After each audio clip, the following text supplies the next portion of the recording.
Born from the creative mind of André Morin, a French engineer and designer born in 1923, the Scootavia Tripousse represents one of the most unusual vehicles of post-war France.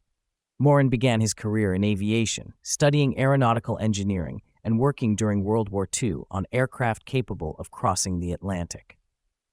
After the war, he turned his attention from airplanes to lightweight land vehicles, applying aerodynamic and structural principles from aviation design. In 1948, Morin introduced the Aerocar, a small three-wheeled microcar built from Duralonix aluminum and powered by a 125 cubic centimeters engine. Despite its innovative design, the Aerocar failed commercially. His next project, the Scootavia scooter, appeared in 1949.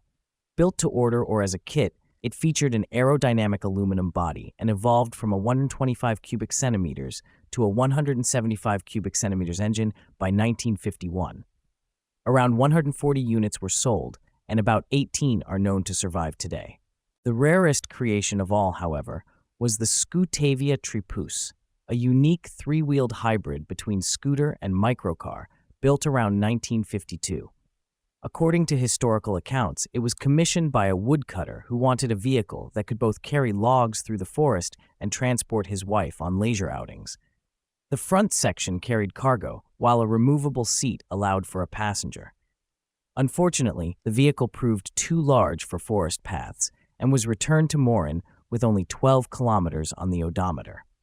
Some believe the Tripousse was also an experimental prototype for a taxi version intended for the Indochinese market, but the idea never advanced beyond a few examples.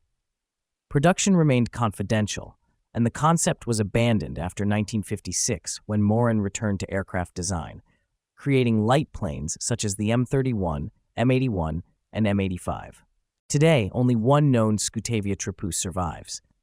Restored by the son of its later owner, it remains a rare testimony to France's post-war spirit of invention, a fusion of aviation ingenuity and automotive curiosity that briefly came to life on three wheels.